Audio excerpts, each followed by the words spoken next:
When the soul detaches from the body, it does not float nor rise. It walks. Two figures await in silence, one with the head of an ox, the other of a horse. Neither speaks. They simply turn and begin walking, expecting the soul to follow.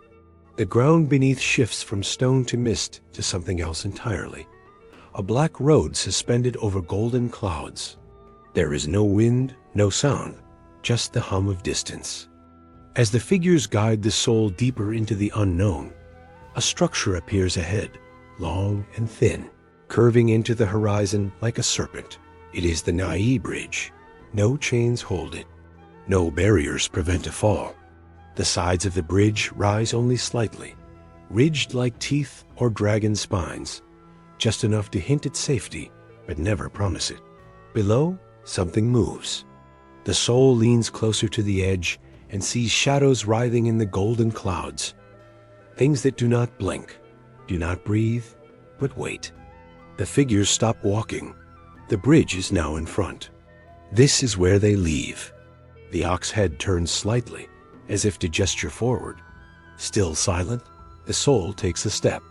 The bridge is not solid. It shifts beneath the foot, soft but resistant, as if walking on the back of a living thing. Each ridge pulses faintly. From somewhere nearby, a bowl is extended. A hand, aged and skeletal, offers a dark liquid. A voice follows, flat and detached. Drink. It is Meng Po, the Lady of Forgetting. Her presence is neither warm nor cruel. She simply exists, like the bridge, like the path. The soul hesitates. To drink is to forget every memory from the previous life, every pain, every joy, every name. Some drink without thinking. Others resist. But without drinking, a next step cannot be taken. The bridge will not hold a soul heavy with memory. And so, the bowl is lifted. The soul drinks. Everything dissolves. Names, faces, regrets. The bowl disappears. Meng Po fades. And the soul takes the second step. The second step feels lighter. The weight of memory has vanished, but so has the sense of direction. The bridge curves slightly upward, then bends to the left, and again to the right. There is no end in sight. Each step is met with a faint pulse from beneath, like the slow heartbeat of something ancient. The sky remains frozen in color, pink and gold, endlessly glowing, as if time itself has stalled above the clouds. But below, the shadows grow darker. They do not follow. They wait. The bridge begins to narrow, and the ridges on the sides sharpen, closing in just slightly, as if testing the soul's confidence. There is no wind, yet a pressure builds in the air, pushing gently against the back. The bridge demands forward motion. Stopping feels wrong. It is not said aloud, but every part of this place whispers the same truth. Go forward or fall. The soul begins to notice something strange. The path reacts. When the step is firm, the bridge stabilizes. When there is hesitation, it softens, sways slightly, threatening collapse. This is not a simple crossing. It is a test, not one of speed or strength, but of clarity. The soul must walk without memory, without name, and still believe there is meaning on the other side. For many, this is impossible. Below the bridge, a faint scream rises, but it's not from a mouth. It's from the air itself, as if the shadows beneath are echoing forgotten regrets. A ripple runs through the bridge. A soul further ahead has faltered. The bridge curves down sharply at one point, almost like a slide, and the figure ahead loses footing. There is no scream, only silence as it falls, limbs spinning, vanishing into the golden mist. The bridge does not react. No alarm, no sound of concern. This is how it works. If you fall, you go straight to hell. Not as punishment, but as consequence. The soul watches, stunned, then moves on. The curve of the bridge rises again, steeper now, the spines at the edge glowing faintly blue. This section is more difficult. With each step, the surface shifts more, responding to every flicker of doubt. If the soul begins to question whether it belongs here, the bridge knows, and the edge gets closer. Far ahead, the bridge arches so high it almost disappears into the light, then bends downward in a sharp spiral. The soul's footing becomes crucial. Below, shapes start to emerge in the golden fog, tormented figures, twisted and crawling, reaching upward with arms that no longer have fingers. They do not speak. Their mouths are open wide, but no sound escapes. They are not there to attack. They are reminders. Every step is now a question. Who were you? What did you hide? Even without memory, the weight of what once was still lingers, buried deep in the soul's movements. A stutter in the stride, a shallow breath. The bridge notices. The side ridges glow red. Somewhere behind, another soul has stopped walking. The bridge beneath at one flickers, destabilizes, and collapses. A quiet splash echoes upward, not water, but something thicker, slower. No one looks back. Looking back is not forbidden. It is simply fatal. The soul presses forward. A gust of warm air rises from the clouds, carrying with it a scent of something familiar. Smoke, maybe incense. It distracts. The soul missteps. One foot lands too close to the edge. The surface bends slightly. Balance is tested. The foot lifts again. The soul adjusts. The bridge holds. The path tightens now into a narrow ledge. The ridge is low and cracked. Ahead stands a figure unlike the others. Tall, robed, with no face. A gatekeeper. It raises an arm and points not forward, but down. At the soul's feet, the bridge separates into two paths. One continues upward, clean and glowing faintly white. The other descends, crumbling, streaked with black ash and lined with hooks and chains. No words are spoken. The soul looks between the two, uncertain. There is no explanation, no signs. This is the second test, not one of movement, but of instinct. One path leads to re-entry, to the cycle of rebirth. The other to judgment, to pain, to forgetting even the forgetting. The soul chooses. The bridge shifts beneath that choice. The path stabilizes. The gatekeeper lowers its hand. The figure steps aside, and the journey continues. The path now stretches into silence, smoother than before, but colder. The ridges that once guarded the edges have nearly vanished, replaced by thin lines of light pulsing beneath the surface. Each pulse aligns with the soul's step, as if the bridge is listening, waiting, measuring. Around the soul, the clouds thin just enough to reveal brief glimpses of what lies beneath. Not fire, not stone, but a vast, shifting ocean of shadows. Souls that fell, some still climbing in place, others locked in endless descent. Shapes move among them, enormous and slow. Creatures with too many eyes and mouths that never close. The soul does not stop walking. It cannot. The bridge has begun to test rhythm now. It expects movement at a steady pace.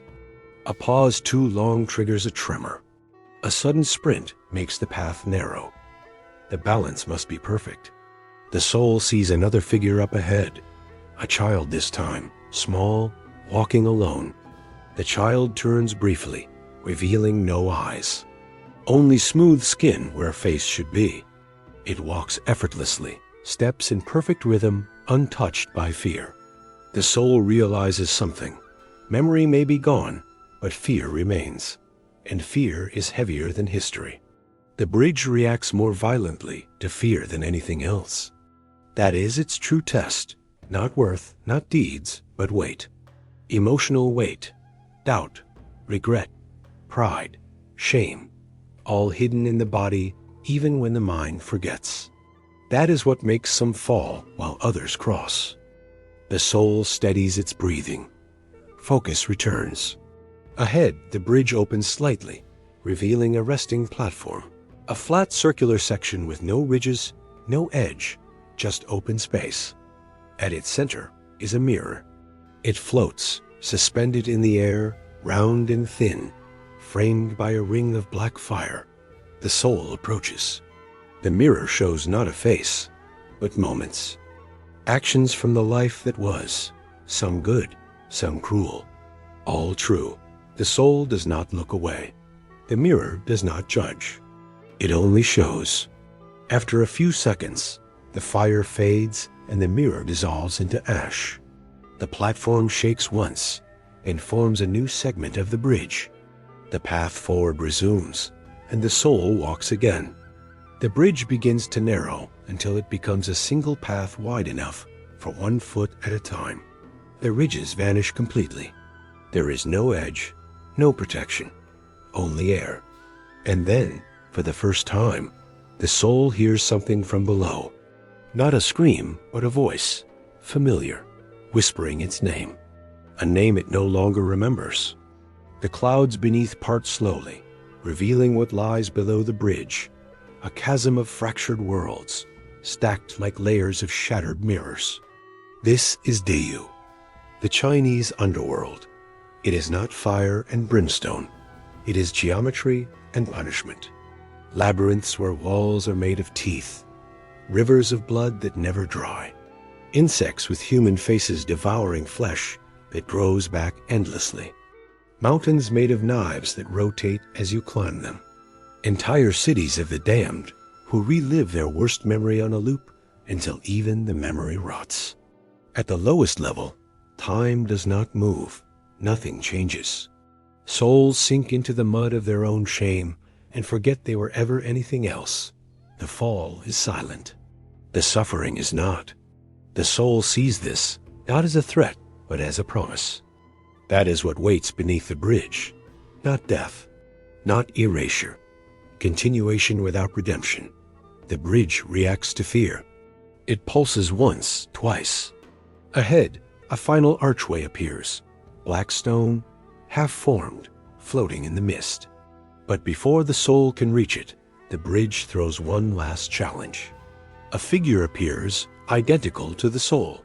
Same face, same posture. It blocks the path. It speaks.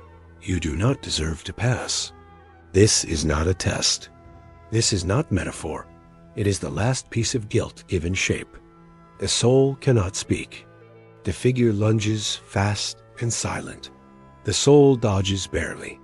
The bridge shifts beneath them as they struggle, not physically, but with presence, each step weakening one, strengthening the other. If the false self wins, the real soul will fall. The fight is not one of fists, but of conviction. The soul steps forward, not to strike, but to merge. It embraces the guilt. The bridge stabilizes instantly. The other self vanishes. The final archway glows. There is no applause. Only wind returning for the first time, gently brushing across the soul's form. The bridge has accepted the answer. The soul walks forward. The light that surrounds the soul grows thicker as it passes through the archway until it is completely submerged in a column of soft gold. There is no more bridge, no more sky. The soul drifts weightless in silence, held in place by a force that asks no questions and offers no comfort. Below, a single gate opens. Behind it, nothingness. And then, form. A new body, not chosen, but assigned. The soul is being returned to the cycle of rebirth. It will enter a new life with no memory of the bridge, no knowledge of what was lost or earned. A child will be born somewhere with eyes that blink a little slower, with dreams that seem too large for their world, and a fear of falling that no one can explain. This is what happens to those who cross. They are not rewarded, they are recycled. The bridge does not lead to heaven. It leads to another chance. But below, the punishment has already begun. Those who fell are no longer souls. They are prisoners of Diyu. One hangs upside down in a forest of blades, each leaf slicing deeper as they struggle. Another is frozen inside a statue of jade, forced to watch their worst memory play in front of them without blinking. Others are forced to climb a mountain that grows taller the more they ascend, while sharp rocks tear their feet to bone. No time passes here, no healing arrives. Only judgment, repeated endlessly in 18 different layers. The scream of one becomes the music of the next. The Naihe Bridge does not decide fate, it only reveals it. And now the bridge is gone. Those who crossed are already being born. Those who fell are still screaming. And those who will die next are already walking toward it.